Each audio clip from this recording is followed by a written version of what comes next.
I would suggest that an existential threat could be defined as one which threatens the very fabric of the nation. I'm not looking here at the natural world or natural disasters. For instance, the threat of rising sea levels to low-lying Pacific islands. But during World War II, the German Air Force and Germany's swift advance through France provided an existential threat to UK. It was only the heroic actions of RAF pilots in the Battle of Britain that held off an immediate moment. Let's look at two of the four existential threats to Russia over the last 200 years and how they were defeated. It is important to understand this so we can start to define the mindset. The first existential threat was Napoleon's invasion in 1812, and subsequently, another 100-odd years later, Hitler's invasion in 1941.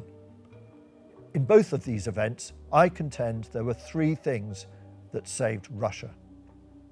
Firstly, the weather. We've all heard about the infamous Russian winters and how they have affected so much of the way of life of the country, as well, of course, military campaigns when Russia has been invaded. When Napoleon made it to Moscow, his supply lines were immediately vulnerable and attacked at every opportunity. His retreat from Moscow is lionized in many a tale from Russian history and as well in pictures in famous galleries. Lake Ladoga.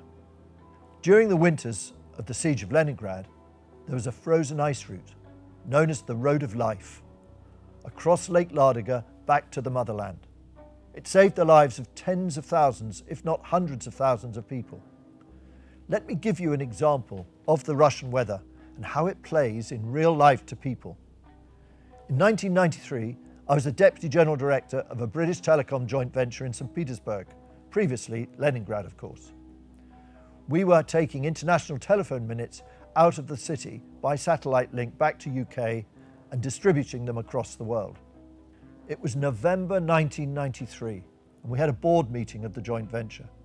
It was cold, very cold, and the BT board members were looking forward on the Friday to getting back to London.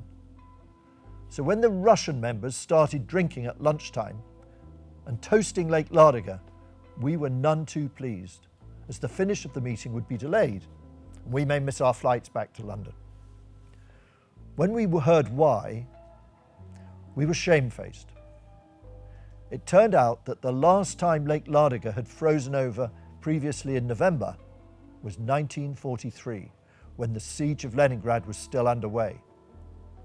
That time, 50 years before, the chairman of the joint venture board had been a young boy, and his mother had taken him across the ice to escape back into Mother Russia. We were indeed witnessing history.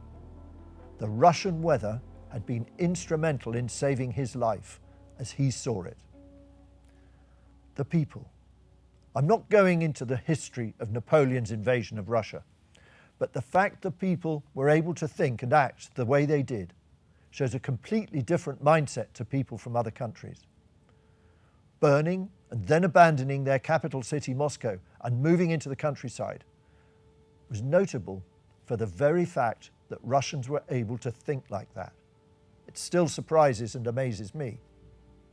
But I would suggest that part of that comes from their toughness and ability to cope with incredible hardship and cruelty. Whether it is the weather or the way they can treat each other, makes them quite different in many ways to ourselves.